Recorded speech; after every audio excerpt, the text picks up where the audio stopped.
So it sounds all.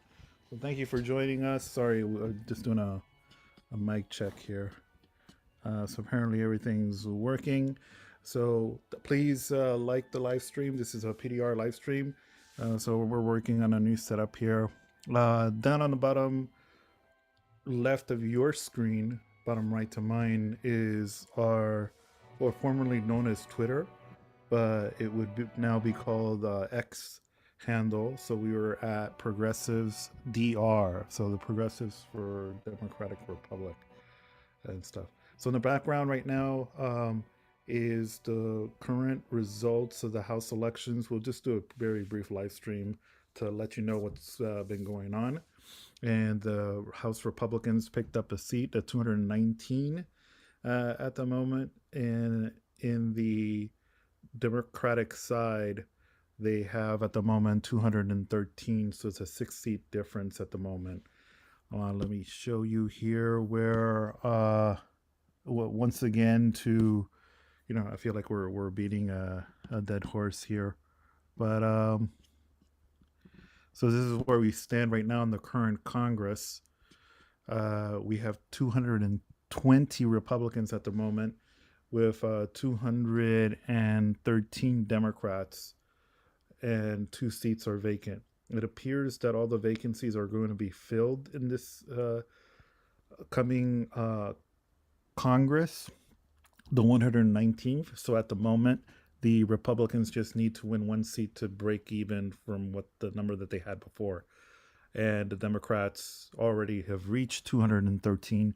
But it looks like they will be picking up one of the, I guess, seats that um, are still up for grab. There are 3 seats at the moment that have still not been called, and the race looks like this so far. So the race in sorry, the House races look like this so far. This is the map, how the map looks. The blue areas are the districts that went Democrat, and the red areas are the districts that voted Republican.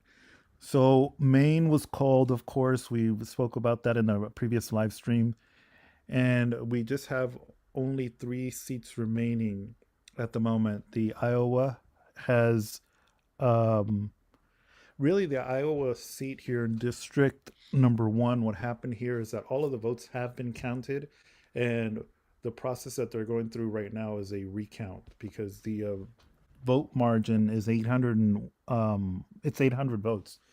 So that's where we stand right now. So if the in the recount, if the results don't change significantly, the Republicans will be holding. I think they're holding this seat. So they'll basically add to their number, and they'll go up from 219 to 220. And over in the California, we have. Before we go to California, I want to talk about Alaska. That race was called, and I had previously misinformed you. I thought there was going to be a special election. It's not. Basically, the my understanding now is that the process that they have in Alaska is that they do have ranked choice voting, and in the first vote tabulations, if a candidate doesn't win 50% of the vote, then which the Republican didn't have 50%, they had 48.9 when all the votes were counted. Then they go to what they call ranked choice voting, and they start counting people's second and third choice. They tabulate those, and they came up with this result. And the Republican won this seat, and they flipped this seat because the Democrat had control of this red state. Actually, it was a close election, and the 2 Democrats, uh, there were 2 Democrats running. The one who came in second among the Democrats gained like first 1% in the first vote tabulation. So when you take all of the Democratic votes, they won 48.7%, which they got close to 50% in this district. So that's pretty good for the Dems to be able to be competitive in this uh, red state, because this state has gone Republican since God, I don't know when, but it's always considered a red state. And that the fact that they have been competitive in this House race is really remarkable. And I do believe that the senators there are both Republicans. I think Lisa Murkowski is one of the senators, but um, not totally certain as to their name. So that's what happened in Alaska. Um, and now we're going to go over the races in California. There's only two left, and we have the um, 13th district, and the Republican at the moment is 154. Sorry, not 154. There are 204 votes ahead, and they're probably going to do a recount here, or they're probably already in the process of doing a recount. If nothing changes, then the Republicans will add to their number, and it will go from 219 to 221 if we count the race in Iowa as well. Okay, so then we have the other district 45, and this has 99% of the vote counted. And at the moment, the Democrat is ahead by 545 votes. So this most likely is in the process right now of going into a recount, or will be recounted, because the difference here is less than 1,000 votes.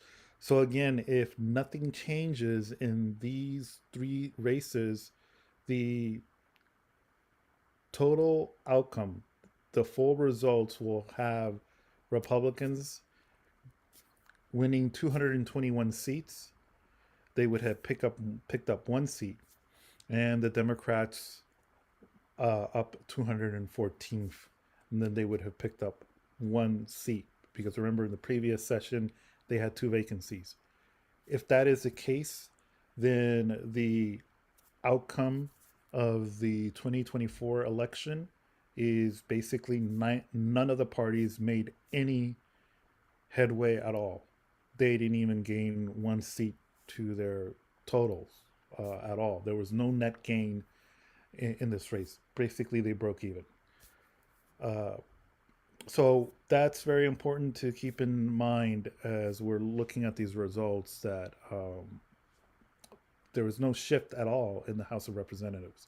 Even if the Republicans win all three seats, let's say the best case scenario for them, well, they would have only have gotten a net gain of one from the previous session, and the Democrats would have kept their number 213. Um, so that even then, for the best case scenario for Republicans, that's not really a significant gain for them at all. And the same would go for the Democrats, even if they were to miraculously pull off these three seats, let's say, and after the recounts, they would bring the total to 219 to 216, which would be good for them, because then it would be just a three seat. They would only be three votes behind, or the Republicans in the House when it comes to when they're debating legislation. So the House majority would uh, further decrease if that were the case. But again, it's not that big of a significant shift at all.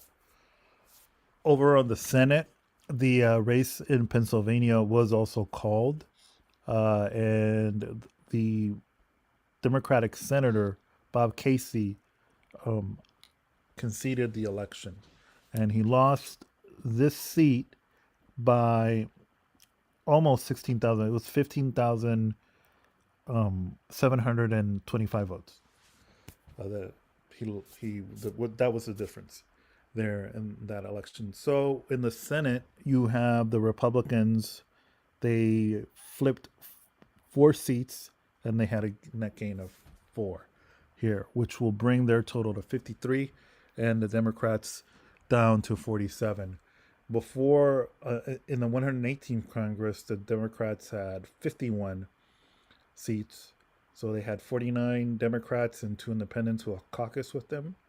And the Republicans had 49 senators.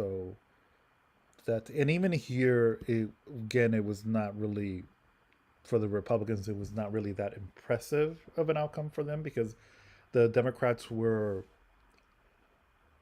more. There were more Democrats who were running for reelection in this cycle than in the previous 2 years. So really, if we had seen a red wave, we would have seen Republicans picked up more seats than what they actually picked up here. So it's not much of a victory over in the Congress for them. In the presidential race, of course, is a different picture. And at the moment, President Trump has a 1.6% lead in the popular vote. So the lead has been shrinking as these votes have been counted. And he has a 2.5 million, yeah, it's a 2.5 million vote lead at the moment. And they're still counting ballots in 3 districts.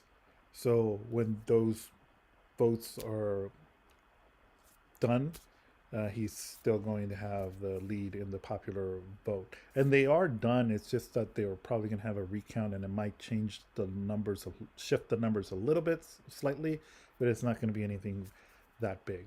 So that's it, folks. That's the outlook right now. That's what's going to happen in the 119th Congress. And again, this was not that big of a red wave. It looks like the problem that the Democrats had here is, the swing states, they lost all 7 of the swing states: Nevada, Arizona, um, Wisconsin, Michigan, Pennsylvania, Georgia, and North Carolina. All of them, they lost all of them. But they lost them. They lost this election really by a difference of 200, a little bit over 200,000 votes. So again, if we had seen a shift in those swing states by 200 to 300,000 votes go to the Democratic side, Kamala Harris would most likely have become the next president. And so it was a very close race over on the electoral college side, not so much the popular vote. But that's it for tonight. Please like the live stream, and just wanted to give you an update on the what the outlook in the House is going to look like. And again, it's just we've had close races, and it looks like the picture in the House is not going to change significantly. Thank you so much. Please like the live stream, and we will catch you guys on our following live stream. Thank you so much.